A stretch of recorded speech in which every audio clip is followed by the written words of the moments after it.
నమస్తే, నేను మీ కిషోర్. ప్రస్తుతం నాతో ఉన్నారు ప్రముఖ రాజకీయ విశ్లేషకులు అప్పసాని రాజేష్ గారు. రాజేష్ గారు నమస్తే అండి. నమస్కారం.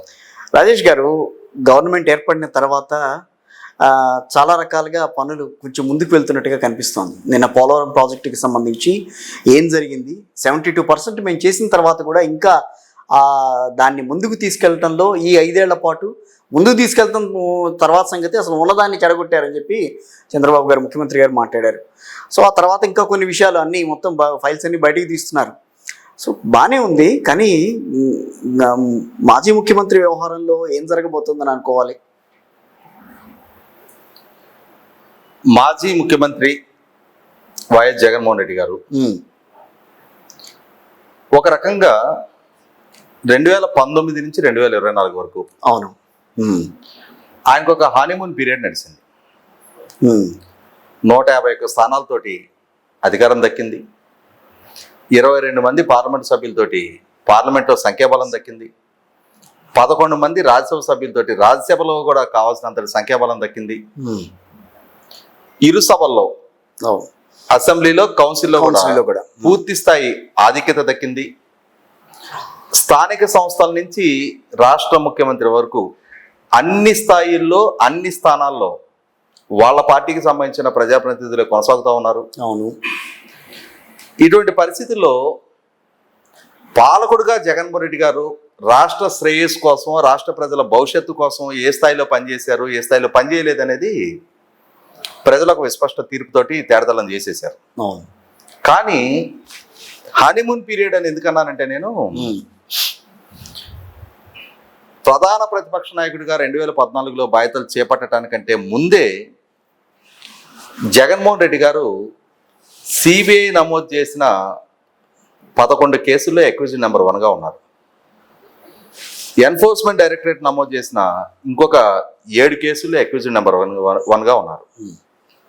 అంటే ఓవరాల్గా సిబిఐ కానీ ఈడీ ద్వారా కానీ నమోదైన 18 కేసుల్లో వారు అక్యూజ్డ్ నెంబర్ 1గా ఉన్నారు. ఆ కేసుల్లో ఛార్జ్ షీట్లు నమోదైనవి, విచారణ జరుగుతూ ఉంది. 16 నెలలు జైల్లో ఉండి బెయిల్ మీద బయటకు వచ్చారు. అటువంటి స్థితి నుంచి 2014-19 మధ్య ప్రతిపక్ష నాయకుడిగా ఆయన ప్రజల మధ్య పాదయాత్ర చేస్తున్న సందర్భంగా కూడా ప్రతి వారం శుక్రవారం రోజు ఆయన తప్పనిసరి పరిస్థితుల్లో కోర్టుకి హాజరై తీరాల్సిన పరిస్థితులు, అంటే విచారణ వేగవంతంగా జరుగుతూ ఉంది. ఇటువంటి పరిస్థితుల్లో 2019 ఎన్నికల్లో ఊహించని మెజార్టీ తోటి వారికి అధికారం దక్కింది. అవును. ఒక్కసారి అధికార బాధ్యతలు చేపట్టిన తర్వాత అప్పటి వరకు వేగవంతంగా నడుస్తున్న విచారణ కూడా ఎక్కడికక్కడ స్తంభించిపోయింది అనేది వాస్తవం. అదే సందర్భంలో ముఖ్యమంత్రిత్వ విధుల కారణంగా, విధులు సాకుగా చూపించి జగన్మోహన్ రెడ్డి గారు కూడా కేసుల విచారణకి వ్యక్తిగత హాజరు నుంచి మినహాయింపు పొందారు. ఆ మినహాయింపు పొందటం దాదాపుగా ఇప్పటికీ 3500 సార్లు పైగా ఆయనకు సంబంధించిన కేసులు వాయిదాలు పట్టడం జరిగింది. అవును. కానీ ఆయన మాత్రం విచారణకు ఒక్కసారి కూడా కోర్టుకు వెళ్ళాల. ఎందుకు? ఆయన రకరకాల సాకులు చూపిస్తూ ఉండేవారు. అధికార విధుల్లో బిజీగా ఉన్నాను, ఢిల్లీ పర్యటనకు వెళ్తూ ఉన్నాను, పలానా ప్రభుత్వ కార్యక్రమంలో ఎంగేజ్ అయ్యి ఉన్నాను, ఇలా రకరకాల కారణాలు సాగ్గా చూపిస్తా సుదీర్ఘకాలం కేసుల విచారణ వేగవంతం కాకుండా వెసులుబాటు దక్కింది ఆయనకి. ఇది రాష్ట్ర ముఖ్యమంత్రిగా ఆయన కొనసాగుతూ ఉన్నంత కాలం దక్కిన వెసులుబాటు. ఓకే. 5 ఏళ్ల పాటు దక్కింది. ఇప్పుడు ఆ ముఖ్యమంత్రిత్వం లేదు, ఆఖరికి ప్రధాన ప్రతిపక్ష హోదా కూడా లేదు. నేనేదో ప్రధాన ప్రతిపక్ష నాయకుడిగా ప్రజలకు సంబంధించిన కార్యక్రమాల్లో పాల్గొనాలని చెప్పడానికి కూడా ఆస్కారం లేదు. ఇంకా ఎందుకనండి ప్రధాన ప్రతిపక్ష హోదా కూడా ఇవ్వమని అన్నారు? కారణం ఏమన్నా? అంటే ఇక్కడ శాసనసభ ప్రొసీడింగ్స్ ప్రకారం 1/10 షేర్ ఆఫ్ ది హౌస్, అంటే 175 మంది శాసనసభ్యులు ఉన్న సభలో 17.5 అర శాసనసభ్యుడు రాడు కదా, 18 మంది శాసనసభ్యులు నెగ్గితేనే ప్రధాన ప్రతిపక్ష హోదా దక్కుతుంది. ఓకే. అంటే ప్రధాన ప్రతిపక్ష హోదాకి క్యాబినెట్ స్థాయి దక్కుతుంది, అవును, కొన్ని ప్రివిలేజెస్ ఉంటాయి. సభలో కూడా లీడర్ ఆఫ్ ది హౌస్ తర్వాత లీడర్ ఆఫ్ ది అపోజిషన్కి ప్రసంగించే సందర్భంగా కానీ, ప్రతిపాదించే సందర్భంగా కానీ, బిల్లుల మీద స్పందించే సందర్భంగా కానీ అవకాశం ఆ విధమైన వెసులుబాటు దొరుకుతుంది. అవును, ఆ సంఖ్యాబలం లేనప్పుడు నెంబర్ గేమే కదా. అవును.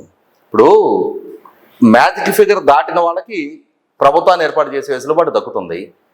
వాళ్ళకే ఎందుకు దక్కుతుంది అంటే ఎస్, ఆ వెసులుబాటు రాజ్యాంగం కల్పించింది. ఎస్. అలాగే 1/10 షేరు కూడా దక్కని తీర్పు ప్రజల నుంచి వాళ్ళకు అటువంటి సంఖ్యాబలం వాళ్ళకి దక్కింది అని అంటే ప్రజలే వారికి ఆ స్థాయి కల్పిలా. ఎస్, కరెక్టే. ఇక్కడ మీరు చరిత్ర కూడా గుర్తు చేసుకుంటే 1984లో ఇందిరాగాంధీ గారి హత్య తర్వాత జరిగిన పార్లమెంట్ ఎన్నికల్లో కాంగ్రెస్ పార్టీ 400 పైగా స్థానాలు దక్కించుకుంది దేశవ్యాప్తంగా. కానీ ఆంధ్రప్రదేశ్లో మాత్రం తెలుగుదేశం పార్టీ నాయకత్వంలో ఉన్న కూటమి ఎన్టీ రామారావు గారి నాయకత్వంలో కాంగ్రెస్ ఒక రకమైన తుఫానులాగా వీచిన సానుభూతి వెలువని కూడా ఆంధ్రప్రదేశ్ రాష్ట్రంలో అడ్డుకట్టేసి ఇక్కడ 35 స్థానాలు దక్కించుకోవడం జరిగింది. అందులో తెలుగుదేశం ఒకటే 30 స్థానాలు దక్కించుకుంది. ఆ రోజు పార్లమెంట్లో తెలుగుదేశం ప్రధాన ప్రతిపక్ష గ్రూప్, మిగిలిన ఏ జాతీయ పార్టీకి కూడా భారతీయ జనతా పార్టీ అయితే 2 స్థానాలు అప్పుడు. అవును, ఆ 2 స్థానాల్లో కూడా ఒక స్థానం ఆంధ్రప్రదేశ్లో తెలుగుదేశం తోటి అలయన్స్ గా ఉండి హనుమకొండలో జంగారెడ్డి గారు గెలిచారు. మిగిలిన దేశం మొత్తం మీద ఒకే ఒక స్థానం. మరి 30 స్థానాలు దక్కాయి. తెలుగుదేశం పార్టీకి ఏం ప్రధాన ప్రతిపక్ష హోదా ఇవ్వలేదు అప్పుడు. ఎందుకంటే అక్కడ ప్రధాన ప్రతిపక్ష హోదా దక్కాలి అని అంటే 55 మంది సభ్యుల సంఖ్యాబలం ఉండి తీరాలి. తర్వాత 1994లో ఉమ్మడి రాష్ట్రంలో ఆంధ్రప్రదేశ్ శాసనసభలో ఆ రోజు కాంగ్రెస్ పార్టీకి 26 స్థానాలే దక్కినాయి. ఆ రోజు పి జనార్దన్ రెడ్డి గారి నాయకత్వంలో అప్పుడు ఇవ్వలేదు. ఆయన ప్రతిపక్ష నాయకుడే కానీ ప్రధాన ప్రతిపక్ష నాయకుడు కాకుండా పోయాడు. అవును, ఆ కేబినెట్ హోదా దక్కల. ఇది మనకి తెలిసింది, కళ్ళ ముందు కనిపిస్తున్న వాస్తవాలే. మన రాష్ట్రంలో జరిగింది, మన దేశంలోనే జరిగిన అనుభవం. అది కూడా మన రాష్ట్రానికి సంబంధించిన అనుభవం అది కూడా. కానీ 30 ఏళ్ల తర్వాత అదే సేమ్ సీన్ రిపీట్ అయింది ఇక్కడ. 40 సంవత్సరాల తర్వాత, అంటే 40 ఏళ్ళు, 1984 తర్వాత ఆ రోజు పార్లమెంట్లో జరిగింది, వాళ్ళ అసెంబ్లీలో జరిగింది ఇక్కడ. తర్వాత 1994 నాటి పరిస్థితి 2004లో పునరావృతం కాబోతుంది అనేది నేను 2 సంవత్సరాలుగా చెప్తా వస్తున్నా. అవును, ఎందుకంటే ఒక సారూప్యత ఉంది. 1983, 85 2 సందర్భాల్లో ఎన్టీ రామారావు గారు కాంగ్రెస్ పార్టీని ఓడించి అధికారంలోకి వచ్చిన తర్వాత 1984లో రామ్లాలు నాదెండ్ల భాస్కర్ గారి ద్వారా రామారావు గారిని అస్థిరపరచాలని చెప్పిన ప్రయత్నం చేసి అది విఫలం చెంది మళ్ళీ తిరిగి రామారావు గారిని ముఖ్యమంత్రి స్థానంలో కూర్చోబెట్టిన తర్వాత ఇందిరాగాంధీ గారి హత్య తర్వాత ఆ విలువలో కూడా తెలుగుదేశం ఎన్టీ రామారావు గారికి ఆంధ్రప్రదేశ్ ప్రజలు పట్టం కట్టిన తర్వాత కాంగ్రెస్ పార్టీ తన వ్యూహాన్ని మార్చుకుంది ఎన్టీ రామారావు గారిని హ్యాండిల్ చేయడంలో. ఓకే, ఆ మార్చుకున్న వ్యూహ ఫలితం ఏంటి అంటే 1989 ఎన్నికల దగ్గరికి వచ్చేటప్పటికి ఎన్టీ రామారావు గారిని దెబ్బ కొట్టాలి అని అంటే ఆయన బలహీనత ఏంటో ఎంచుకోవాలి. అంతేగాని ఈ వెన్నుపోట్లు, పార్టీలో చీలికలు, గవర్నర్ సాధ్యం కాదు అని చెప్పని ఆ రోజు విజయవాడ వేదికగా జరిగిన వంగవీటి మోహన్ రంగా, దేవినేని నెహ్రూ ఆ వర్గాల మధ్య ఘర్షణని దాన్ని ఎన్టీ రామారావు గారికి ఆపాదించి రామారావు గారికి లేని కులతత్వాన్ని ఆయనకు ఆపాదించి ఆ ఎన్నికల్లో సక్సెస్ఫుల్గా కాంగ్రెస్ పార్టీ రామారావు గారి మీద విజయం సాధించింది. రామారావు గారిని ఓడించడంలో కాంగ్రెస్ పార్టీ సఫలీకృతం అయింది. ఒక్కసారి నాకు గుర్తొస్తుంది, మీరే అనుకుంటావు మనం ఇంటర్వ్యూకి ముందు 30 ఏళ్ల తర్వాత మళ్ళీ సేమ్ సీన్ రిపీట్ కాబోతోంది రేపు ఎన్నికల్లో అంటే నేను నమ్మలేదు. యాక్చువల్గా మీరు చెప్పిన తర్వాత నేను నమ్మను. అవును, కానీ ఈ రకమైన ఫలితాలు చూసిన తర్వాత అనిపించింది మీరు అంత కరెక్ట్గా ఎట్లా ఎజ్యూమ్ చేయగలిగారా ఏంటని అనిపించింది. అంటే నాకు నేను ఇప్పుడు ప్రస్తావించిన 1989 నాటి ఎన్నికల నాటి పరిస్థితులే 2019 ఎన్నికల్లో కూడా అవే విధమైన స్ట్రాటజీ తోటి జగన్మోహన్ రెడ్డి గారు చంద్రబాబు నాయుడు గారిని ఓడించగలిగారు. ఓకే, అంటే ఏ స్ట్రాటజీ అయితే కాంగ్రెస్ పార్టీ ఎన్టీ రామారావు గారిని ఓడించడానికి ఉపయోగపెట్టుకుందో 2019 ఎన్నికల్లో అంటే కులం కార్డు. ఎస్, ఎందుకంటే ఇక్కడ ఒక అంటే మనం జగన్మోహన్ రెడ్డి గారి ప్రతిపక్ష నాయకుడి గురించి, మాజీ ముఖ్యమంత్రి గారి గురించి మాట్లాడుకుంటూ కొంచెం డివేట్ అయ్యాము. అయినా కూడా ఇక్కడ కొంచెం ప్రస్తావించాల్సిన అంశం ఉంది. 2014లో విభజిత రాష్ట్రానికి చంద్రబాబు నాయుడు గారు ముఖ్యమంత్రిగా బాధ్యతలు చేపట్టారు. అవును, లోటు బడ్జెట్ ఏర్పడ్డ రాష్ట్రం, రాజధాని లేని రాష్ట్రం, పారిశ్రామికీకరణ పెద్దగా లేని రాష్ట్రం, గ్రామీణ నేపథ్యం ఉన్న రాష్ట్రం, రోడ్డు ఇన్ఫ్రాస్ట్రక్చర్ కూడా చాలా అధ్వానంగా ఉన్న రాష్ట్రం, కరెంటు కోతలతో సతమతం అవుతున్న రాష్ట్రం, విద్యా వైద్యోపాధికి పక్క రాష్ట్రాల మీద ఆధారపడుతున్న రాష్ట్రం. అటువంటి స్థితిలో ప్రజలు ఒక నమ్మకంతో అనుభవజ్ఞుడైన చంద్రబాబు నాయుడు గారు అయితే రాష్ట్రాన్ని గాడిన పెట్టగలరు, యువతకి భవిష్యత్తు కల్పించగలరని ఒక భరోసాతో ఆయన్ని ఎంపిక చేసుకున్నారు. ఎంపిక చేసుకున్న తర్వాత చంద్రబాబు నాయుడు గారు పాలకుడిగా బాధ్యతలు చేపట్టిన తర్వాత ప్రజల నమ్మకాన్ని ఆయన వమ్ము చేయలే. ఆయన లోటు బడ్జెట్తో ఏర్పడ్డ రాష్ట్రం అయినా సరే ఉద్యోగులకు 43% ఫిట్మెంట్ ఇచ్చారు. ఎన్నికలకు ముందు ఆయన వాగ్దానం చేసిన 200 రూపాయల పెన్షన్ 1000 రూపాయలు చేస్తానని చెప్పిన వాగ్దానాన్ని నెరవేర్చుకున్నారు.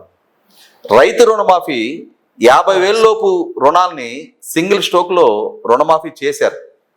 రాష్ట్రానికి రాజధాని ప్రతిపాదించారు, పనులు వేగవంతం చేశారు.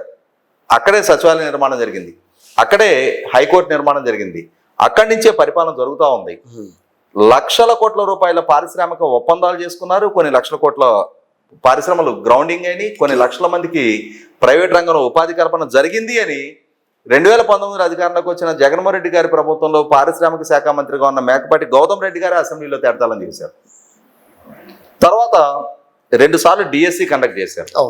అంటే పాలకుడుగా చంద్రబాబు నాయుడు గారు పర్ క్యాపిటల్ ఇన్కమ్ పెంచడం పరంగా కానీ, దక్షిణాదిలో అభివృద్ధి చెందున్న మిగిలిన 3 రాష్ట్రాల సరసన, అటు తెలంగాణ, కర్ణాటక, తమిళనాడు, ఈ 3 రాష్ట్రాల సరసన కనీసం ఒక దశాబ్ద కాలంలో అయినా సరే సగర్వంగా తలెత్తుకొని నిలబడగలిగే స్థాయికి ఆంధ్రప్రదేశ్ ప్రజలు కూడా చేరగలుగుతారని ఒక భరోసా కల్పించారు.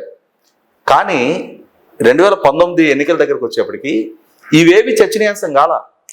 అసలు చంద్రబాబు నాయుడు గారు, ఆయన పరిపాలన, వారి అభివృద్ధి ప్రణాళికలు, ఆయన అమలుపరిచిన సంక్షేమం, ఇవి అసలు ప్రజల్లో చర్చనీయాంశమే కాకుండా జగన్మోహన్ రెడ్డి గారు, ఆయనకున్న మీడియా, ఆయనకున్న వ్యూహకర్తలు, ఆయనకున్న మేధావుల ముసుగులో ఉన్న చాలా మంది జగన్మోహన్ రెడ్డి గారి మద్దతుదారులు, వాళ్ళకున్న సోషల్ మీడియా, వీటన్నిటితోటి ఒక స్ట్రాటజికల్గా వాళ్ళు చంద్రబాబు నాయుడు గారి సామాజిక వర్గ ప్రయోజనాలకు మాత్రమే పనిచేస్తూ ఉన్నారు. ఆయన ప్రతి నిర్ణయం వెనుక ఆయన కుల ప్రయోజనాలే ముడిపడి ఉన్నాయి. ఆయన ప్రతి అభివృద్ధి ప్రణాళిక వాళ్ళ కుల సంక్షేమం కోసమే చేస్తున్నారని చెప్పని ప్రతి అంశంలో కూడా కులం కులం కులం అనే అంశాన్ని చాలా సక్సెస్ఫుల్గా ప్రజల మనసులో ఇంజెక్ట్ చేయగలిగారు. అప్పుడే కదా దాదాపుగా ఎవరైతే మంత్రులు ఉన్నారో మంత్రుల్లో దాదాపుగా సింహభాగం అంతా ఆ సామాజిక వర్గానికి అందించారని చెప్పి, తర్వాత ఏ పార్టీ బీసీ ఎస్సీ ఎస్టీల విషయంలో కూడా ఎక్కడా కూడా బీసీ కమిషన్ వేస్తా అన్నారు, వేయలేదని చెప్పి ఇవన్నీ కూడా మాట్లాడింది. అప్పుడు అంటే ఇక్కడ చంద్రబాబు నాయుడు గారు కాపులకి ఎష్యూర్ చేసిన రిజర్వేషన్ని జస్టిస్ మంజునాథ్ గారితో బీసీ కమిషన్ అపాయింట్ చేశారు. ఆ బీసీ కమిషన్ రికమెండేషన్స్ తీసుకొని అసెంబ్లీ ద్వారా తీర్మానం చేసి కేంద్ర ప్రభుత్వానికి పంపించారు. కాపు కార్పొరేషన్ ఏర్పాటు చేశారు. సక్సెస్ఫుల్గా విభజన జరిగిన ఈ 10 సంవత్సరాల్లో ఎస్సీ సప్లాన్ ఫండ్స్ ప్రతి సంవత్సరం సక్సెస్ఫుల్గా ఖర్చు పెట్టిన ఏకైక ప్రభుత్వం చంద్రబాబు నాయుడు గారి ప్రభుత్వం. ఇరిగేషన్ రంగానికి 68,000 కోట్ల రూపాయలు ఖర్చు పెట్టడం జరిగింది. ఏ రంగం చూసుకున్నా, ముఖ్యంగా అగ్రికల్చర్ పరంగా చూసుకున్నట్టయితే అగ్రికల్చర్ మెకనైజేషన్ కోసం కొన్ని వేల కోట్ల రూపాయల సబ్సిడీ తోటి 26,000 ట్రాక్టర్లు రైతు రథం పేరిట రైతాంగానికి అందించారు. హార్వెస్టర్లు ఇచ్చారు, బేలర్లు ఇచ్చారు, రోటవేటర్లు ఇచ్చారు, మల్చింగ్ షీట్లు ఇచ్చారు, తైవాన్ స్ప్రేయర్లు ఇచ్చారు. 90% సబ్సిడీ తోటి 17 లక్షల ఎకరాలకి డ్రిప్ పరికరాలు ఇచ్చారు. ఇవేవి ప్రజల చర్చనీయాంశం కానివ్వలా జగన్మోహన్ రెడ్డి గారు. వ్యూహాత్మకంగా ఈ 5 కోట్ల మంది ప్రజల్ని ఒక రకమైన హిప్నటైజ్ చేయగలిగారు జగన్మోహన్ రెడ్డి గారు. తనకున్న వ్యూహకర్తలు వాళ్ళు చేసిన ప్రచారంతో జగన్మోహన్ రెడ్డి గారికి బ్రహ్మాండంగా లాభించింది అది. 1989లో ఏ స్ట్రాటజీ అయితే కాంగ్రెస్ పార్టీ ప్రయోగించి ఎన్టీ రామారావు గారిని ఓడించిందో అదే స్ట్రాటజీ తోటి జగన్మోహన్ రెడ్డి గారు చంద్రబాబు నాయుడు గారిని ఓడించగలిగారు. ఓడించడం వరకు సఫలీకృతం అయ్యారు. కానీ 5 సంవత్సరాల కాంగ్రెస్ పార్టీ పరిపాలన 89 నుంచి 94 వరకు మళ్ళీ 3 ముఖ్యమంత్రులు మారారు. మరొకసారి చెన్నారెడ్డి గారు, నేదురుమల జనార్దన్ రెడ్డి గారు, కోట్ల భాస్కర్ రెడ్డి గారు, 3 వచ్చారు. మరి చెన్నారెడ్డి గారి నుంచి నేదురుమల జనార్దన్ రెడ్డి గారికి అధికార మార్పిడి చేయించడం కోసం హైదరాబాద్ లో సృష్టించబడ్డ మత ఘర్షణల్లో 400 మంది అమాయకులను ఓచకోత కోశారు. ఇవన్నీ గమనించిన ప్రజలు తిరిగి 1994 దగ్గరికి వచ్చేటప్పటికి అదే కాంగ్రెస్ పార్టీని 5 సంవత్సరాల అధికారంలో కాంగ్రెస్ పార్టీని ఉమ్. తెలుగుదేశం పార్టీ తోటి మిత్రపక్షాలుగా పోటీ చేసిన కమ్యూనిస్టులకి 30 స్థానాలు వస్తే కాంగ్రెస్ పార్టీకి 26 స్థానాలే దక్కినాయి. ప్రతిపక్ష హోదా కూడా దక్కనివ్వాల. నేను ఇదే అంశాన్ని పదే పదే చెప్తుండేవాడిని. అవును. జగన్మోహన్ రెడ్డి గారికి ఒక అవకాశం దక్కింది. 1989లో కాంగ్రెస్ పార్టీకి దక్కిన అవకాశం లాంటిదే 2019లో 30 సంవత్సరాల తర్వాత జగన్మోహన్ రెడ్డి గారికి దక్కింది. ఉమ్. కానీ 1989లో అధికార బాధ్యతలు చేపట్టిన కాంగ్రెస్ పార్టీ ఎన్ని తప్పుల మీద తప్పులు చేసుకుంటూ వెళ్ళిందో అంతకన్నా ఎక్కువ తప్పులు చేసుకుంటూ వెళ్తున్నారు జగన్మోహన్ రెడ్డి గారు. కాబట్టి 1994 కూడా మళ్ళీ 30 సంవత్సరాలకి 2024లో చరిత్ర పునరావృతం అవ్వటం ఖాయం.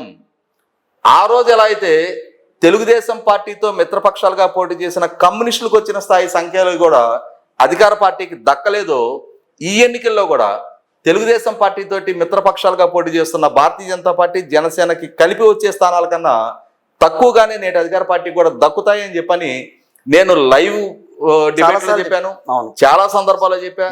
1989 30 ఏళ్ళకి రిపీట్ అయింది. 1994 కూడా 30 ఏళ్ళకి రిపీట్ అవటం ఖాయం. చరిత్ర పునరావృతం అవ్వటం ఖాయం. జగన్మోహన్ రెడ్డి గారి అధికారం సుస్థిరం కాదు. ఆయన ఊహలో వేరు, వాస్తవం వేరు. ఆయన పాలనా దక్షత ప్రదర్శించలేకపోయారు. ఆయన అసమర్థత వాళ్ళ ప్రజలకి కొట్టొచ్చినట్టు కనిపిస్తా ఉంది. రాష్ట్రానికి మేలు చేయకపోగా ఆయన పాలనా హయాంలో భవిష్యత్తు తరాలకి ద్రోహం జరిగింది. చాలా సాక్ష్యాలతోటి నేను రుజువు చేయగలను. అది చాలా అంశాల ప్రాతిపదికగా నేను వివరించి ఇప్పటికే చాలా సందర్భాల్లో చెప్పున్నా. వాస్తవ పరిస్థితి కూడా అదే. రైట్. ఇటువంటి పరిస్థితుల్లో ఇదొక పార్ట్. ఇక్కడ నుంచి మనం ఇందాక ప్రస్తావించినట్టుగానే ఆయన భవిష్యత్తు ఏం చేయాలి? జగన్మోహన్ రెడ్డి గారికి ఇప్పటి వరకు దక్కిన హనీమూన్ పీరియడ్ ఇక ముగిసిపోయింది. ఇప్పటి వరకు ఒకసారి పరిస్థితి మనం ఎనలైజ్ చేసుకుంటే, గౌరవ సుప్రీంకోర్టు గతంలోనే ఒక తీర్పు ఇవ్వడం జరిగింది. దేశవ్యాప్తంగా ప్రజాప్రతినిధుల మీద నమోదైన కేసుల విచారణ 1 సంవత్సర కాలంలో ముగించండి, ప్రత్యేక కోర్టులు ఏర్పాటు చేయండి, రోజువారీ ప్రాతిపదిక మీద విచారణ జరపండి, వాటి విచారణ 1 సంవత్సర కాలంలో వాళ్ళు నేరస్తులా కాదా అనేది నిర్ధారణ అయితే చేయండి, లాంగ్ స్టాండింగ్ కోర్టులో పెండింగ్ ఉంచొద్దు అని చెప్పని గౌరవ సుప్రీంకోర్టుకు నిర్ణయం తీసుకున్న 4 సంవత్సరాలుగా అది అమలుకు నోచుకోవాలి. రైట్. కరెక్ట్. ఇప్పుడు జగన్మోహన్ రెడ్డి గారికి వ్యక్తిగత హాజరు నుంచి మినహాయింపు దక్కే ఆస్కారం లేదు. ఓకే. ఆయన తప్పనిసరిగా కోర్టు విచారణకు సహకరించి తీరాల్సిన అవసరం ఉంది. ఇక్కడ ఇంకొక అంశం ఏంటి? ఇప్పటి వరకు హైదరాబాద్లో తెలంగాణ సిబిఐ కోర్టులో జగన్మోహన్ రెడ్డి గారు క్వాష్ పిటిషన్లు, డిశ్చార్జ్ పిటిషన్ తోటి ఆయన కేసుల్లో అక్యూజ్డ్ గా ఉన్నాడు. 130 పిటిషన్లు ఫైల్ చేస్తున్నారు. ఆ ఫైల్ చేస్తున్న పిటిషన్లని ఇమ్మీడియట్ గా డిస్పోజ్ చేయండి, ఆ డిస్పోజ్ చేసి మెయిన్ కేసు ట్రయల్స్ బిగిన్ చేయండి అని చెప్పని సుప్రీంకోర్టు ఆదేశాలు వచ్చిన తర్వాత తెలంగాణ హైకోర్టు సిబిఐ కోర్టుని మీద ఒత్తిడి పెంచుతా ఉంది. ఆ పెంచుతున్న నేపథ్యంలోనే గౌరవ తెలంగాణ హైకోర్టు సిబిఐ కోర్టుకి ఫిబ్రవరి మంత్ ఎండింగ్ కల్లా మీరు ఈ డిశ్చార్జ్ పిటిషన్లు, ఈ క్వాష్ పిటిషన్లకు సంబంధించిన నిర్ణయం వెలువరించండి అని చెప్పని ఒక స్పష్టమైన టైం బౌండెడ్ షెడ్యూల్ ఇచ్చినా కూడా సిబిఐ కోర్టు మాకు ఇన్ని కేసులకు సంబంధించి జడ్జిమెంట్ ప్రొనౌన్స్ చేయాల్సి ఉంటుంది కాబట్టి మాకు ఇంకొక 2 నెలలు టైం ఇవ్వమన్న మీదట ఏప్రిల్ 30 తారీఖు వరకు టైం ఇచ్చారు. అవును. ఏప్రిల్ 30 నాటికి మరి తెలంగాణ ప్రభుత్వ నిర్ణయమా, జ్యుడిషియరీలో జరిగిన ఒక రకమైన అంటే మరి ఏ విధంగా దాన్ని ప్రస్తావించాలో కూడా మనకే అర్థం కాదు.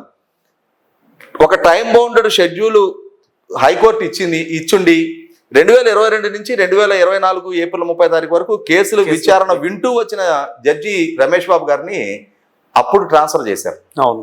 ఆ ట్రాన్స్ఫర్ చేసిన నేపథ్యంలో మీరు ఈ కేసులో జడ్జిమెంట్ ఇచ్చి రిలీవ్ అవ్వండి అని చెప్పని గౌరవ హైకోర్టు చెప్పినా కూడా ఆయన నేను అనారోగ్య కారణంగా నేను ఇప్పుడు జడ్జిమెంట్ ఇవ్వలేను అని చెప్పని ఆయన సెలవు పెట్టి వెళ్ళిపోవడం జరిగింది. అంటే ఒక రకంగా జగన్మోహన్ రెడ్డి గారికి లాభించిన అంశం అంటే ఈ డిస్పోజ్ అవ్వాల్సిన ఈ డిశ్చార్జ్ పిటిషన్లు, క్వాష్ పిటిషన్లు మరి కొంతకాలం సాగాల్సిన అవసరం ఉంది. మరి ఇప్పుడు కొత్తగా అపాయింట్ అయిన జడ్జి గారి సమక్షంలో మళ్ళీ వాద ప్రతివాదన జరగాల్సిన అవసరం ఉంది. ఎన్నాళ్ళు జరుగుతుంది? మహా అయితే ఇంకొక 6 నెలల పాటు ఈ ప్రాసన నడుస్తుంది. ఖచ్చితంగా 6 నెలల తర్వాత అయినా జడ్జిమెంట్ వచ్చి తీరాల్సిందే. ఇవి డిస్పోజ్ అయిన తర్వాత అసలు కేసులకు సంబంధించిన ట్రయల్ మొదలయ్యి తీరాల్సిన అవసరం ఉంది. వీటికి తోడు వివేకానంద రెడ్డి గారి కేసు ఇప్పటికీ ఇంకా ఇన్కంక్లూజివ్ గానే ఉంది. వివేకానంద రెడ్డి గారి కేసుకు సంబంధించి జగన్మోహన్ రెడ్డి గారు భారతి గారి ప్రమేయాన్ని నిర్ధారణ కోసం వారిద్దరిని విచారించాలి అని చెప్పని డాక్టర్ సునీత గారు ఇప్పటికే పదే పదే డిమాండ్ చేస్తా ఉన్నారు.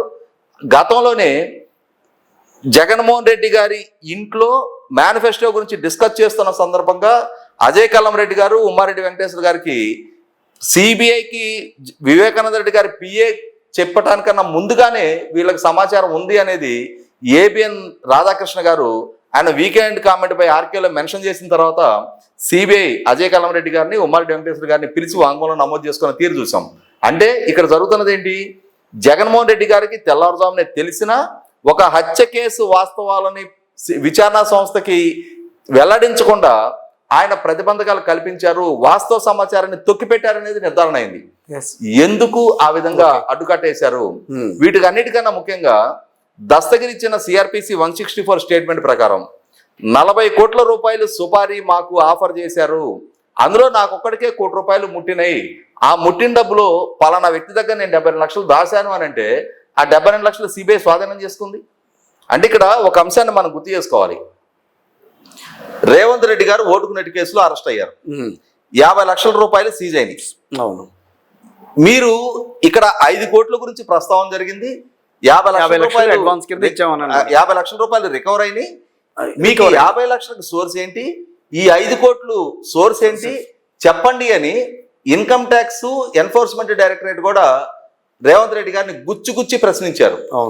వీటికి సోర్స్ ఎక్కడా అని చెప్పని మాగంటి గోపీనాథ్ గారిని, సుజనా చౌదరి గారితో కూడా కలిపి విచారణ చేశారు గతంలో. మరి ఇప్పుడు ఆల్రెడీ 72 లక్షలు సీజ్ అయి ఉన్నాయి, ₹1 కోటి దస్తగిరికే ముట్టినాయి అంటే మిగిలిన అక్యూజ్డ్కి అందరికి ఎన్ని ముట్టి ఉండాలి? ఇతను డిస్క్లోజ్ చేశాడు, మిగిలిన డిస్క్లోజ్ చేయలా. కాబట్టి ఇవాళ ఇన్ని కోట్ల రూపాయలు ఈ ఆఫర్ చేసి వాటిని సర్దుబాటు చేయగలిగే సామర్థ్యం ఉన్న, స్తోమత ఉన్న వ్యక్తులు ఎవరు? అది అవినాష్ రెడ్డి దగ్గర నుంచి వచ్చినాయా, భాస్కర్ రెడ్డి దగ్గర నుంచి వచ్చినాయా? ఒకవేళ అంత డబ్బు ఇచ్చిన ఇతను దస్తగిరి 164 స్టేట్మెంట్ లో చెప్పిన ప్రకారం మాకు ఇంకా పెద్దవాళ్ళ దగ్గర నుంచి, అంటే జగన్మోహన్ రెడ్డి గారు చిన్నాన్న గారిని అక్కడ చంపేది, ఆ చంపటానికి ఒప్పుకోవాలి అని అంటే రేపటి రోజు జగన్మోహన్ రెడ్డి గారితో ఘర్షణపూరిత వాతావరణాన్ని ఎవరు కోరుకోరు. ఆ స్థాయి నాయకుడితోటి వాళ్ళ కుటుంబ సభ్యులకి హాని తలపెడితే ఎదురు కాబోయే కాన్సిక్వెన్సెస్ ఏంటనేది వాళ్ళకి తెలుసు.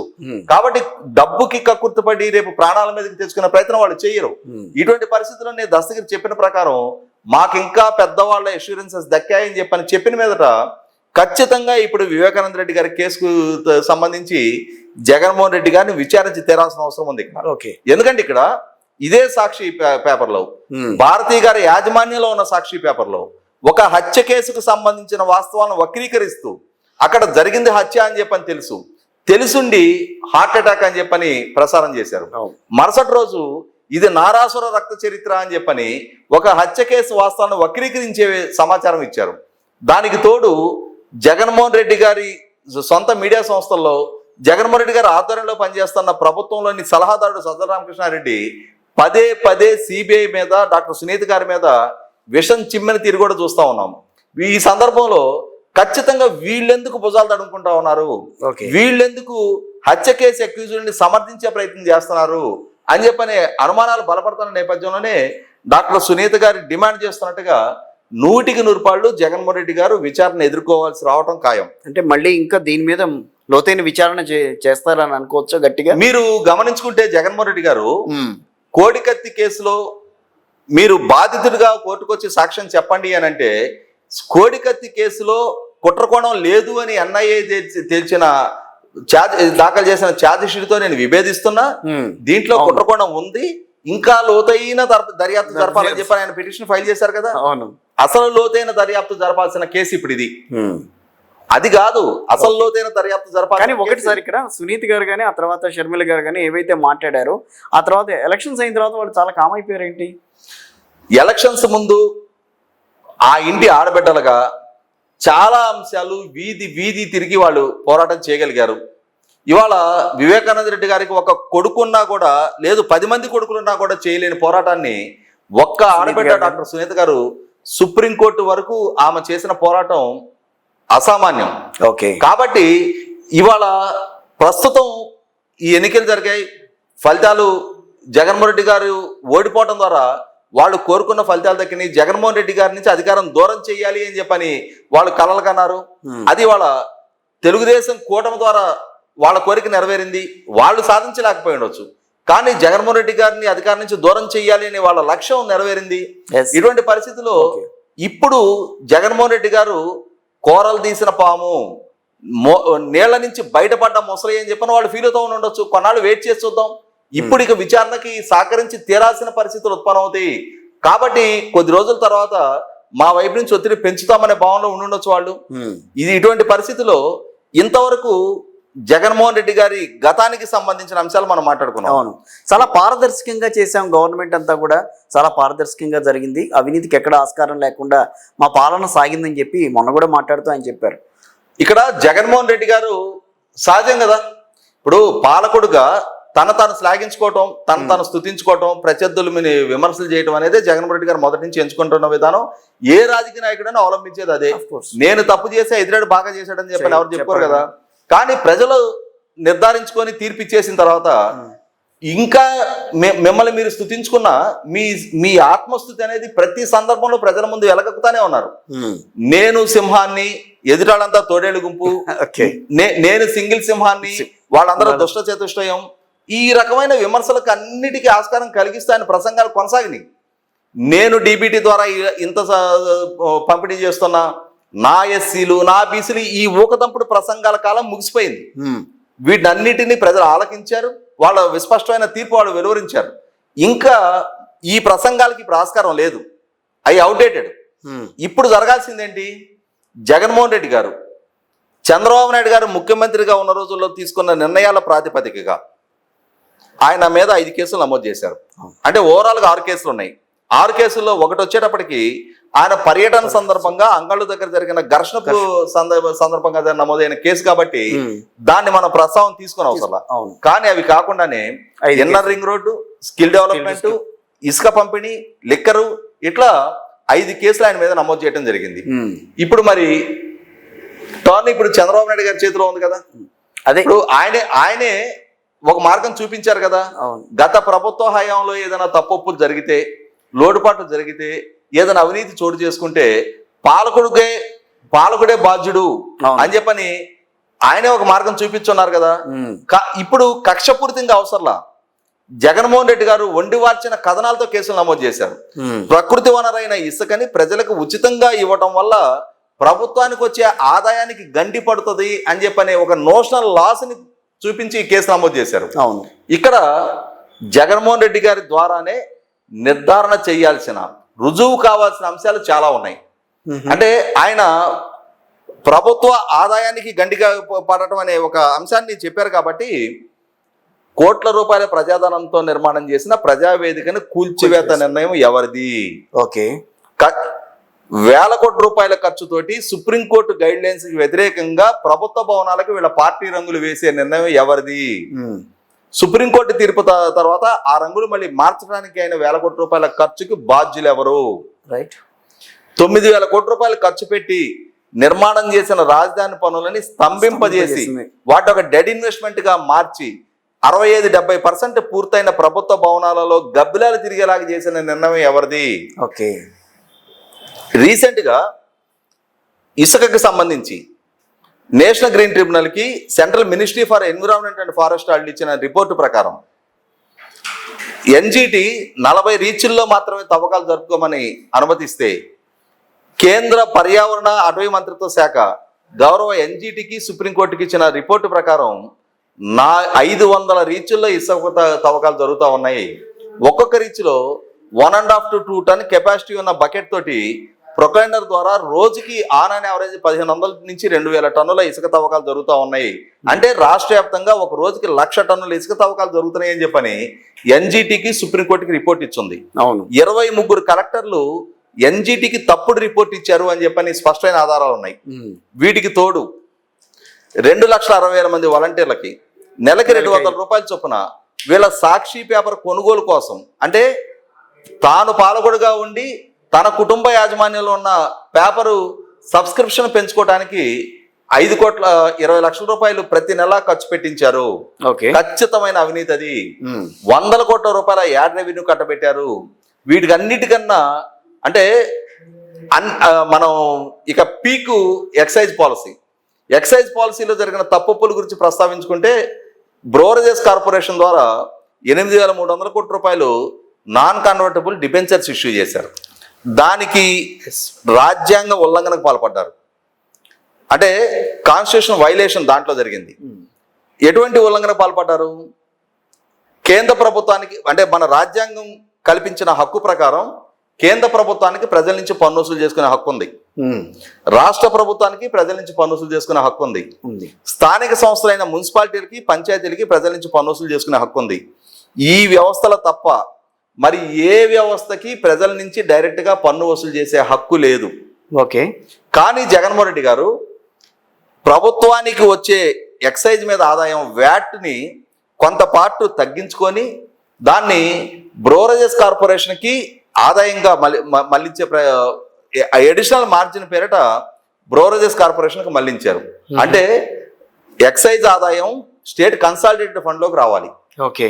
కన్సాలిడేటెడ్ ఫండ్లోకి వచ్చిన తర్వాత దాన్ని అసెంబ్లీలో బడ్జెట్ ద్వారా ఆమోదం పొందిన తర్వాత ఏ విభాగానికి మళ్ళించడం అయినా వెసులుబాటు ఆ విధంగా జరగాలి. కానీ ఆ పని చేయకుండా డైరెక్ట్గా ప్రభుత్వానికి రావాల్సిన ఆదాయాన్ని బ్రోరేజెస్ కార్పొరేషన్కి ఆదాయ వనరుగా చూపించారు. ఓకే. బ్రోరేజెస్ కార్పొరేషన్ అనేది కంపెనీస్ యాక్ట్ ద్వారా ఏర్పడ్డ ఒక కార్పొరేషన్. అవును. దానికి ప్రజల నుంచి పన్ను వసూలు చేసుకునే హక్కు కల్పించడం అంటే అది రాజ్యాంగ ఉల్లంఘన. ఓకే. చట్టబద్ధంగా ప్రజల చేత ఎన్నిక కాబడిన ప్రభుత్వాలకి స్థానిక సంస్థలకు మాత్రమే ఉండే హక్కుని ఒక కంపెనీస్ యాక్ట్ ద్వారా ఏర్పడ్డ కార్పొరేషన్కి మళ్లించి దాని ద్వారా 8,300 కోట్ల రూపాయల నాన్ కన్వర్టబుల్ డిబెంచర్స్ ఇష్యూ చేశారు. అది గవర్నమెంటే ఇచ్చింది కదా ఆర్డర్, బ్రెవరేజెస్ నుంచి కలెక్ట్ చేసుకోవాలని చెప్పి.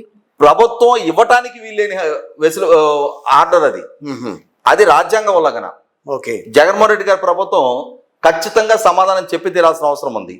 దీనికి తోడు 2020-21 ఆర్థిక సంవత్సరానికి సంబంధించి 48,000 కోట్ల రూపాయలు ట్రెజరీ బిల్స్ లేకుండా ఖర్చు పెట్టారు. మీరు వాటికి సంబంధించి వివరణ ఇవ్వాలి అని కేంద్ర ఆర్థిక శాఖ లేఖ రాసింది. ఓకే. 48,000 కోట్ల రూపాయలు ట్రెజరీ బిల్స్ లేకుండా ఖర్చు పెట్టడం అని అంటే దేనికి ఖర్చు పెట్టారు? ఎక్కడ ఏ అవసరాలు ఖర్చు పెట్టారు? ఎవరు అనుమతించింది? ఇవాళ ఈ అవకతవకలన్నీ బయటకు వస్తాయి. ఈ రోజున ఇంకొక అవకతవక ఉంది. రాయలసీమ డ్రాట్ మిటిగేషన్ ప్రాజెక్ట్ అని ఉంది. ఓకే. ఆ రాయలసీమ డ్రాట్ మిటిగేషన్ ప్రాజెక్టు పనులు ప్రారంభించి కొనసాగిస్తున్న సందర్భంగా తెలంగాణ ప్రభుత్వం ఎన్జిటిని అప్రోచ్ అయింది. పర్యావరణ అనుమతులు లేకుండా, కేంద్ర సిడబ్ల్యూసి అనుమతులు లేకుండా ఈ ప్రాజెక్ట్ నిర్మాణాన్ని టేకప్ చేశారు. ఈ పనులు ఆపేయండి అని చెప్పని. ఓకే. తెలంగాణ ప్రభుత్వ అభ్యర్థన మేరకు ఎన్జిటి విచారణ జరిపి పర్యావరణ అనుమతులు లేవు కాబట్టి ఆ ప్రాజెక్టు పనుల్ని ఇమ్మీడియట్గా ఆపేయమని చెప్పారు. చెప్పిన పనులు కొనసాగిస్తున్నారు. మళ్ళీ తిరిగి తెలంగాణ ప్రభుత్వం కంటెంప్ట్ కేసు ఫైల్ చేసింది. ఫైల్ చేసిన తర్వాత ఎన్జిటి ఈ పనులు కనుక కొనసాగించిన పక్షంలో మిమ్మల్ని ప్రాసిక్యూట్ చేస్తామని చెప్పని రాష్ట్ర ప్రభుత్వ అధికారులకి కఠినమైన ఆదేశాలు ఇచ్చింది. ఇచ్చిన తర్వాత రాష్ట్ర ప్రభుత్వ చీఫ్ సెక్రటరీ స్వయంగా ఎన్జిటికి అఫిడవిట్ ఇచ్చారు. ఈ పనులు మేము టేకప్ చేయటం లేదు, మేము ఆపేస్తున్నాము అని చెప్పని. అంటే రాయలసీమ డ్రాట్ మిటిగేషన్ ప్రాజెక్టు పనులు ఆపేయబడ్డాయి. ఆపేయబడ్డ ప్రాజెక్టుకి పవర్ ఫైనాన్స్ కార్పొరేషన్ నుంచి 950 కోట్ల రూపాయలు స్టేట్ గవర్నమెంట్ గ్యారంటీతో రుణానికి అప్లై చేశారు. ఆపేయబడ్డ ప్రాజెక్టుకి రుణం ఎట్లా అడుగుతారు? అంతే కదా. పనులు జరగని ప్రాజెక్టుకి రుణం ఎట్లా తీసుకుంటారు? పవర్ ఫైనాన్స్ కార్పొరేషన్ కూడా కోర్టు తీర్పుతోటి ఆపేయబడ్డ ప్రాజెక్ట్ అనేది నిర్ధారణ చేసుకోకుండానే రాష్ట్ర ప్రభుత్వం గ్యారంటీ ఇచ్చింది కదా అని చెప్పని 950 కోట్ల రూపాయలు రుణం శాంక్షన్ చేశారు. శాంక్షన్ చేశారు. ఎక్కడికి రావాలా డబ్బు? గవర్నమెంట్ ఖజానాలో, గవర్నమెంట్ కన్సాలిడేటెడ్ ఫండ్ లోకి రావాలి. వచ్చిన తర్వాత ఏ ఖర్చుకు వాడుకోవడం అనేది రాష్ట్ర ప్రభుత్వ డిస్క్రిప్షన్. కానీ రాష్ట్ర ప్రభుత్వ కన్సాలిడేటెడ్ ఫండ్ లోకి రాకుండా డైరెక్ట్ గా కాంట్రాక్టర్ అకౌంట్ లోకి వెళ్ళింది 950 కోట్లు. అంటే రాష్ట్ర ప్రభుత్వ గ్యారంటీతో రాష్ట్ర ప్రభుత్వం తీసుకున్న అప్పు డబ్బులు రాష్ట్ర ప్రభుత్వానికి రాకుండా డైరెక్ట్ గా కాంట్రాక్టర్ అకౌంట్కి ఎట్లా వెళ్తాయి? అంటే ఎన్ని వైలేషన్స్! ఇవాళ ప్రభుత్వ పాలన బిజినెస్ రూల్స్ కట్టుబడి జరగాల, రూల్ ఆఫ్ లాకి బైండ్ అయి జరగాల.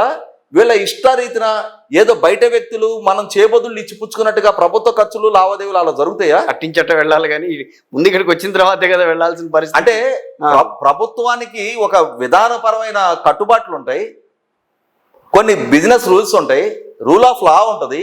వీటికి ఏటికి పాటించకుండా ఇష్టారీతిన మేము ఏం చేసినా చెల్లుబాటు అవుతుంది అని చెప్పని ఇన్ని రకాల ఉల్లంఘనలు ఉన్నాయి. కొన్ని వందల కేసులు నమోదు చేయడానికి ఆస్కారం, వందల కేసులు. బా నిన్న విశాఖపట్నం రుషికొండ ఇష్యూ, వ్యవహారం, రుషికొండ వ్యవహారం టూరిజం మినిస్టర్ రోజా గారిని, జగన్మోహన్ రెడ్డి గారిని, ఆ కన్సర్న్ అధికారుల్ని అందరినీ ప్రాసిక్యూట్ చేయదగ్గ అంశం అది. అది పర్యాటక ప్రాంతం అని చెప్పి వైఎస్ఆర్ కాంగ్రెస్ పార్టీ నిన్న కూడా మాట్లాడుతుంది. ఎస్, పర్యాటకంగా మేము డెవలప్ చేసాం, దాన్ని తెలుగుదేశం పార్టీకి సంబంధించిన వాళ్ళంతా నా ఇల్లు అని చెప్పి ప్రమోట్ చేస్తున్నారు, ఇక్కడ ఒక ప్రొజెక్ట్ చేస్తున్నారు అన్న మాట మాట్లాడు. ఇక్కడ వైసీపీ పార్టీ ఇవాళ ఏం చెప్తుంది అనేది రిలవెంట్. ఓకే, ఇవాళ వాళ్ళ తప్పు బయటపడ్డ తర్వాత సమర్థింపు కోసం వాళ్ళు తత్తరబిత్తలాడి రకరకాల ఒక వాదనకి పొంతం లేని చాలా సమాధానాలు. గురువాడమన్న దగ్గర కూడా అదే జరిగిన అంశం ఏంటి, టూరిజం డిపార్ట్మెంట్ కి సంబంధించిన హరిత రిసార్ట్స్ అక్కడ ఉన్నాయి. సంవత్సరానికి 8 కోట్ల రూపాయలు ప్రభుత్వానికి ఆదాయాన్ని సమకూరుస్తా ఉన్నాయి. అవి సక్సెస్ఫుల్ గా హెల్తీ కండిషన్ లో ఉన్న కాటేజెస్.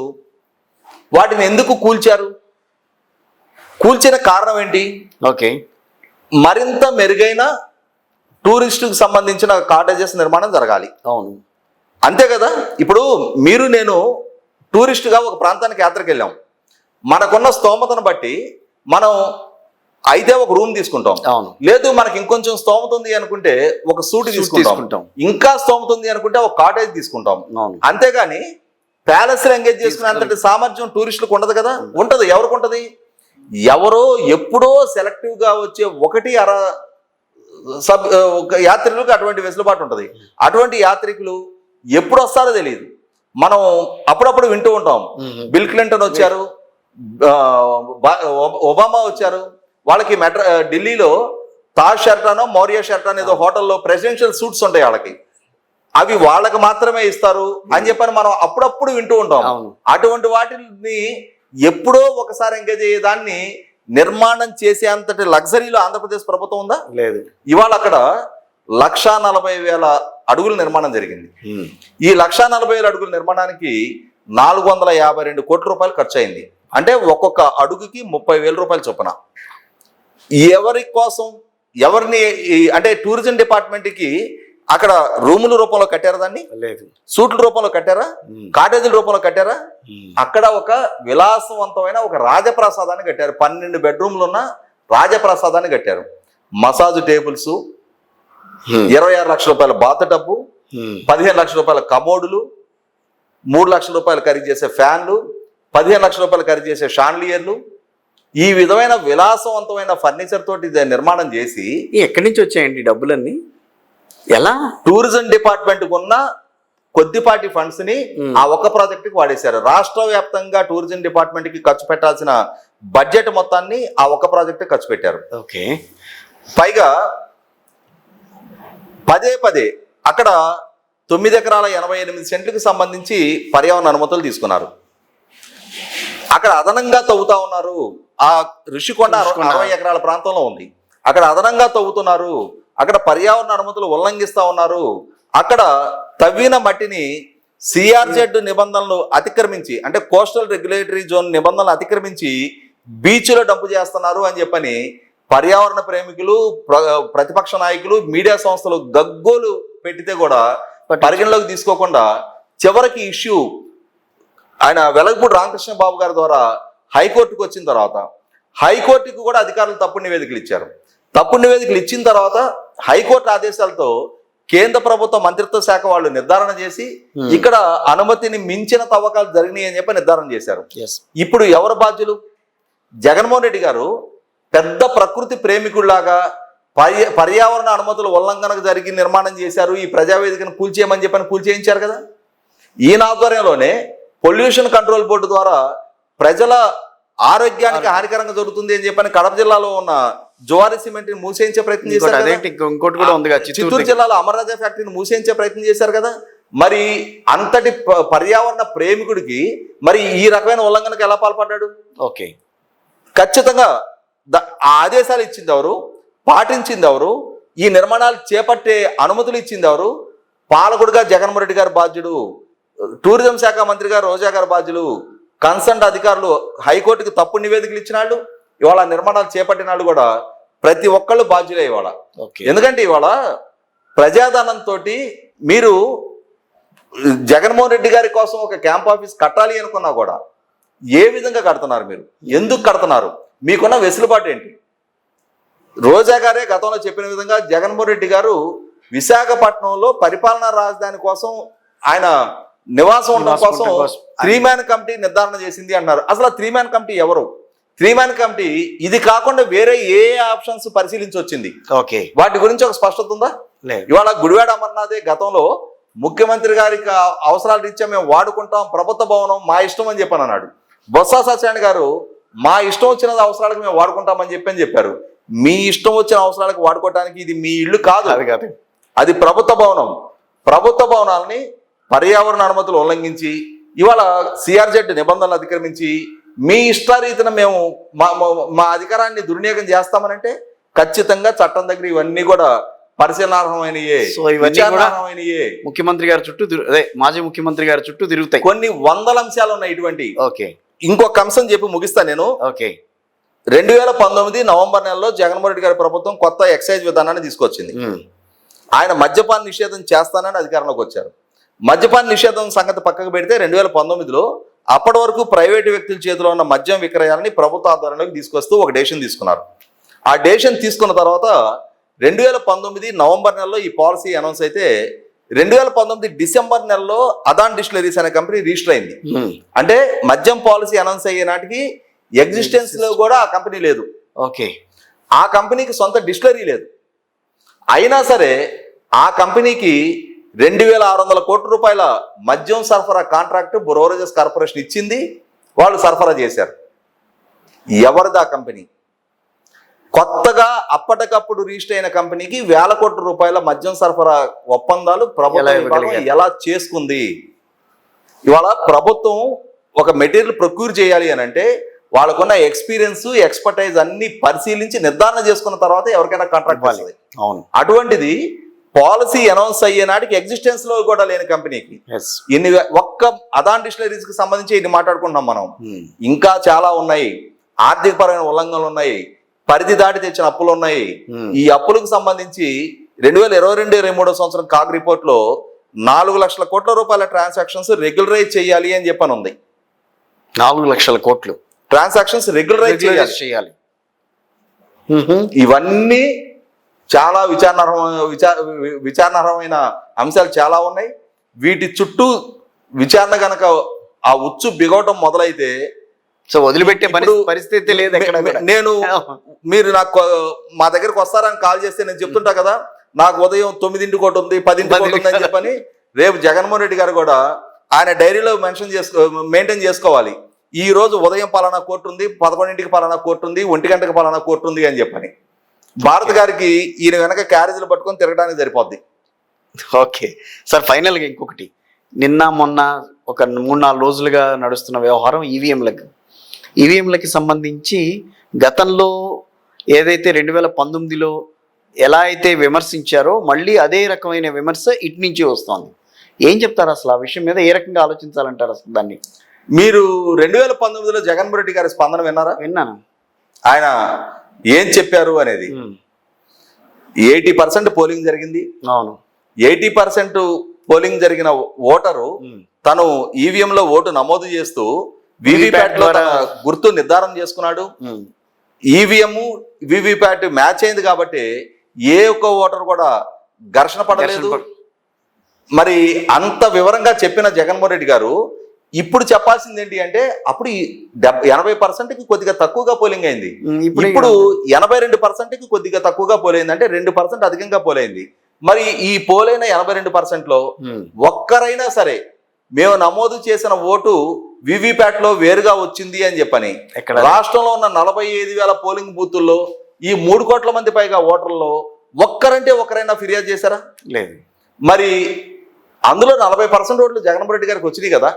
అంటే జగన్మోహన్ రెడ్డి గారి పార్టీకి మద్దతుదారులుగా, ఆయన పట్ల అభిమానం చూపించిన వాళ్ళు, ఆయన పట్ల లాయల్టీ ప్రదర్శించిన వాళ్ళు ప్రతి 100 ఓట్ల 40% ఇప్పుడు కూడా ఉన్నారు కదా.